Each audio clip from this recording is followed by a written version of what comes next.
Hello बच्चों, आज हम सरलीकरण सीखेंगे।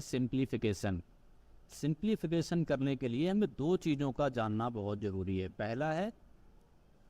पहला है बोर्ड मास। पहला क्या है? बोर्ड मास। और दूसरा है चिन्हों के नियम। चिन्हों के नियम।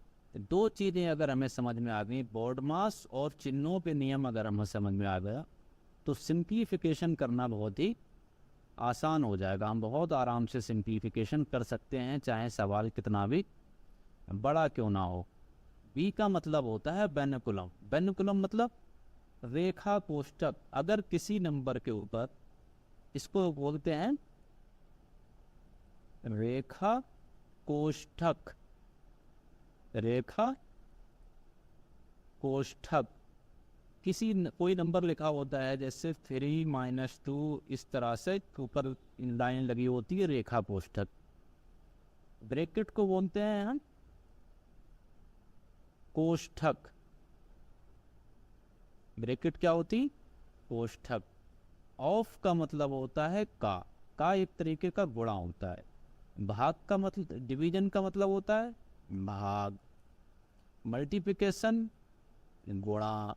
एडिशन जोड़। सब्ट्रैक्शन घटाव। अब हम किसी भी समीकरण को अगर सरल करते हैं तो सबसे पहले बेनिकुलम को सॉल्व करते हैं, उसके बाद ब्रैकेट को हटाते हैं, उसके बाद का को हटाते हैं, फिर भाग करते हैं, फिर गुणा करते हैं, फिर जोड़ करते हैं, और सबसे बाद में क्या करते हैं? घटाओ। तो ये बोर्ड मास ध्यान में रखना है जब भी सरलीकरण करना है। अब नंबर आता है चिन्हों के नियम का।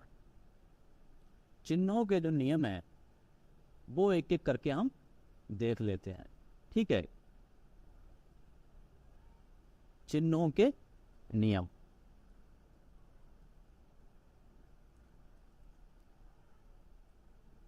चिन्हों के नियम। सबसे पहले गुणा के नियम देख लेते हैं, ठीक है। प्लस गुणा प्लस। प्लस प्लस की गुणा होगी तो प्लस ही आएगा। जैसे 6 × 6, तो प्लस का कितना आएगा? 36। इसी तरह से अगर माइनस और माइनस की गुणा होती है तब कितना आता है? तब भी प्लस का आता है। जैसे -6 और -6 की गुणा करेंगे तब भी क्या आएगा? 36। माइनस माइनस की गुणा होके प्लस हो जाता है, ठीक है। अब दूसरा जो है अगर हम माइनस और प्लस की गुणा करें तब क्या आएगा? माइनस आएगा। जैसे -6 गुणा प्लस का 6, तब क्या आएगा? माइनस का 36। या हम प्लस और गुणा माइनस करें तब भी क्या आएगा? माइनस आएगा। जैसे 6 गुणा -6, तब भी क्या आएगा? 36। क्या समझ में आया? अगर प्लस प्लस की गुणा करेंगे तो प्लस आएगा, माइनस माइनस की गुणा करेंगे तो माइनस माइनस प्लस हो जाएगा, माइनस प्लस की गुणा करेंगे तो माइनस आएगा, और माइनस माइनस की गुणा करेंगे तो माइनस आएगा। एक चीज़ याद रखनी है, गुणा में अगर कहीं भी एक जगह माइनस आ रहा है, अगर गुणा में कहीं पर भी एक जगह माइनस आ रहा है तो उसका आंसर माइनस में ही होगा, और अगर दोनों जगह माइनस आ रहा है तो प्लस हो जाएगा। अच्छा, अब ये तो हो गया हमारे गुणा के नियम। अब हम भाग के नियम देख ले रहे हैं। भाग के नियम। भाग के नियम हमारे क्या कहते हैं वो देख ले रहे हैं। जैसे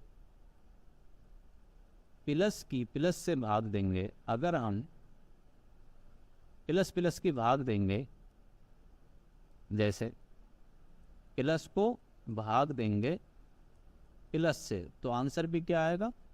प्लस आएगा। जैसे 3 को हम 3 से भाग दे रहे हैं तो प्लस का 1 आएगा। दूसरा है, अगर माइनस को भाग देंगे प्लस से तब क्या आएगा? माइनस आएगा।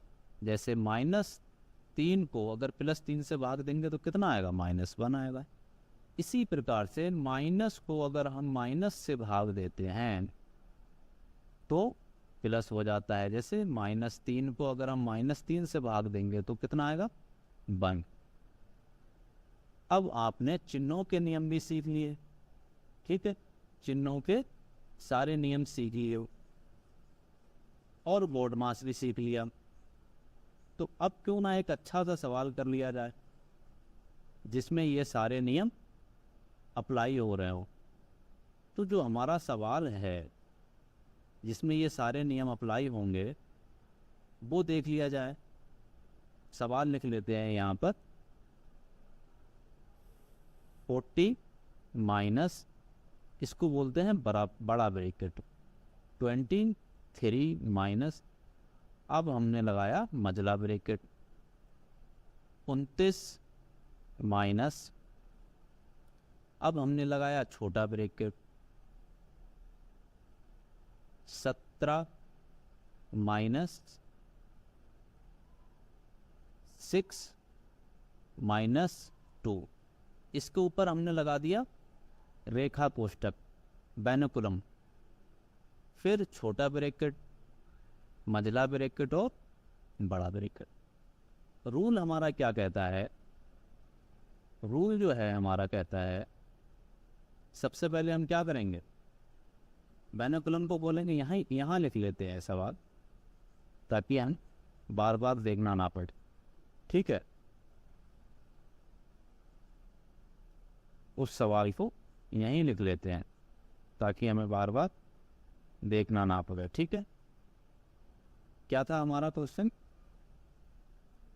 हमारा क्वेश्चन था 40 माइनस 23 माइनस मझला ब्रैकेट 29 माइनस छोटा ब्रैकेट 17 माइनस 6 माइनस 2, ऊपर है हमारा रेखा कोष्टक, छोटा ब्रैकेट, मझला ब्रैकेट और बड़ा ब्रैकेट। सबसे पहले बोर्ड मास में क्या था है बैनकुलम बोलेंगे तो बाकी सब संख्याओं को वैसे ही लिखेंगे, 40 माइनस बड़ा ब्रैकेट 23 माइनस छोटा ब्रैकेट 29 माइनस मझला ब्रैकेट था, अब ये वाला छोटा ब्रैकेट होता है 17। अब बैनकुलम को खोलेंगे तो क्या आएगा, 6 में से 2 गए, कितना बचेगा -4, बैनकुलम खोल दिया। अब किसका नंबर है, ब्रैकेट का। अब कौन सी ब्रैकेट खोलेंगे, सबसे पहले छोटी ब्रैकेट जो सबसे अंदर है उसको खोलेंगे, 23 माइनस 29, छोटी ब्रैकेट खोलेंगे तो 17 में से 4 जाएगा, कितना हो जाएगा, 17 में से अगर 4 जाएगा तो हो जाएगा 13, ठीक है। छोटी ब्रैकेट खोल दी है तो मझली ब्रैकेट बची और बड़ी ब्रैकेट बच गई, ठीक है।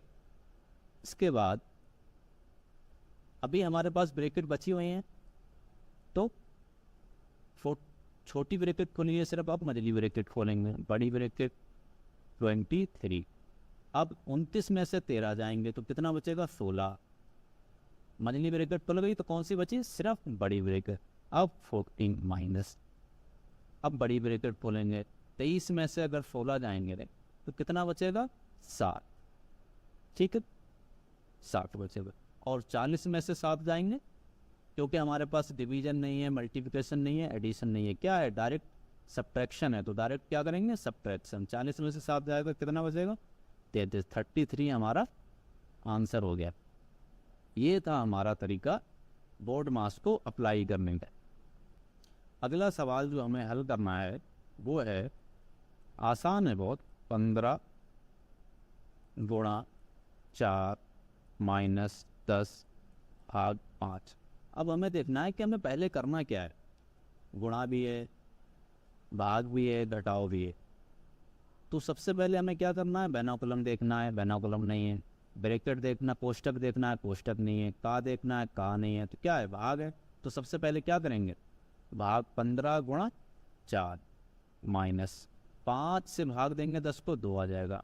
अब भाग हो गया अब क्या है मल्टीप्लिकेशन, तो क्या करेंगे मल्टीप्लिकेशन में 15 गुणा 4 कितना हो जाएगा 60 माइनस 2। अब उसके बाद जोड़ करेंगे, जोड़ है नहीं तो क्या करेंगे घटाव करेंगे तो आंसर कितना आ जाएगा 4। ये हमारा आंसर हो जाएगा। ठीक है, अब एक सवाल आप लोगों को करके देना है और उसका आंसर कमेंट बॉक्स में देना है, उससे पता चलेगा कितना समझ में आया। और बहुत ही आसान सवाल है, 6/6 प्लस 6 × 6 -6, कितना आसान सवाल है। इसको हल करना है और आंसर कमेंट बॉक्स में बोलना है। ठीक है, उम्मीद है बोर्ड मास भी समझ में आ गया होगा और चिन्हों के नियम भी समझ में आ गए होगा। और अगर समझ में आ गया है सब कुछ तो चैनल को सब्सक्राइब कर लो।